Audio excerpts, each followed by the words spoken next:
সুন্দরবনের বাংলাদেশ পার্কের যে সুন্দরবন, সেই সুন্দরবনের টোটাল ম্যাপ এখানে আছে। সুন্দরবন মূলত 3টা জেলা নিয়ে, সাতক্ষীরা, খুলনা, বাগেরহাট, এই 3টা জেলা নিয়ে সুন্দরবন। আমরা ওই পাশে যেটা দেখতে পাচ্ছি এটা হচ্ছে সাতক্ষীরা রেঞ্জ, মিডিলটা হচ্ছে খুলনা রেঞ্জ, আর এই পাশে হচ্ছে বাগেরহাট, চাঁদপাই এবং শরণখোলা রেঞ্জ বাগেরহাটের ভিতরে পড়ে। মোট 4টা রেঞ্জ, সাতক্ষীরা, খুলনা, চাঁদপাই এবং শরণখোলা। তো আমরা হচ্ছে চাঁদপাই এবং শরণখোলা রেঞ্জে আমরা ঘুরে বেড়াচ্ছি। আপনার খেয়াল করে দেখেন, আমরা আমরা শুরু করছি খুলনা থেকে, শুরু করে আমরা চলে যাচ্ছি প্রথমে হচ্ছে মোংলা থেকে। মোংলা থেকে এই যে করমতলায় গার্ড দিলাম, এখান থেকে সোজা আমরা চলে আসছি কসুর নদী দিয়ে। এইটা হচ্ছে শ্যালা নদী। শ্যালা নদীটা হচ্ছে যে নদীটা আমরা সুন্দরবনের তেলের জাল করছিল না, এই সেই শ্যালা নদী। এই শ্যালা নদী দিয়ে আমরা দেখে তাম্বল ভূমিয়া এভাবে সোজা এসে আমরা এখান থেকে এই যে আপনার ঢুকে এইটাই হচ্ছে সেই হোমরা খালটা, যেটা কালকে রাতে পাড়ি দিলাম। আমরা সাগরতে না আসে আমরা হোমরা খাল দিয়ে আসি।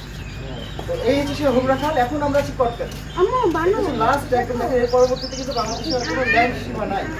আমরা একদম বঙ্গোপসাগরের মোহনাতে আছি। এখানে আমরা এখন যেখানে যাবো এটা হচ্ছে অফিস পার্ক বলে সবাই, বাট এটা আরেকটা আছে, সেটা হচ্ছে এখানে টাইগার টিলার একটা জায়গা আছে, এটা হচ্ছে আর্কিওলজিক্যাল কিছু নিদর্শন আমরা এখানে দেখতে পাবো। তো টাইগার টিলাতে যেতে গেলে পারে অবশ্যই সবাইকে কাদা পাড়াইতে হবে, এর কোনো মাপ নাই। কেটস কেউ খুলবেন না, কাদার ভয়তে কেটস খুলবেন, শ্বাস খুললে পায়ে ব্যথা হবে। সো কেটস ময়লা হোক ধোয়া যাবে, কিন্তু নিজের পার ক্ষতি আমরা কেউ করবো। আচ্ছা, এখানে যে জিনিসটা আমরা মেনটেন করবো, যেহেতু আরো অনেক লোক ঢুকেছে, আমরা একটু ডিপ ফরেস্ট ট্রেকিং করি। তো ডিপ ফরেস্ট ট্রেকিং করতে গেলে যেটা আপনাকে করতে হবে, কিছু রুলস আমরা অবশ্যই মেনে চলবো। প্রথমত হচ্ছে যে আমরা নিঃশব্দে চলাফেরা করি। আমরা বনের ভিতরে যে হরিণ দেখে যেরকম যে খালের ভিতরে হুস হুস ফাঁস করে যাচ্ছে না, এটা এখানে করলে কিন্তু এগুলো দূরে সরে যাবে, কাছে থেকে দেখতে পারবে। আমরা খুব কাছে থেকে ইনশাল্লাহ এখানে হরিণ দেখতে পাবো। এবং টাইগার ক্লাবে ট্রেকিং করে এসে সুন্দর একটা ক্যানেল আছে, ক্যানেল, এই ক্যানেলটা দিয়ে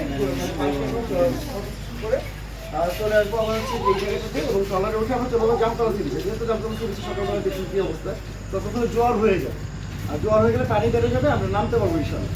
তো জামতলা বিচ ঘুরে এসে আমরা 9টা থেকে 9:30টার ভিতরে এসে ব্রেকফাস্ট করবো। এনার্জি আছে তো সবার নাকি? হ্যাঁ, পারবো তো।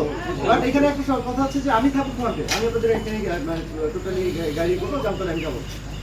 বাট আমাকে কেউ মানে ডিস্টেন্সটা যেটা করবেন, আমরা যখন বনের ভিতরে ঢুকবো আমাদের ডিস্টেন্স যেন 1 হাতে বেশি না হয়। আমরা একটা সিরিয়াল মেনটেন করে যাবো। আপনি চাইলেও এখানে মানে রাস্তাটা এমন 2টা সিরিয়াল করতেও পারবেন।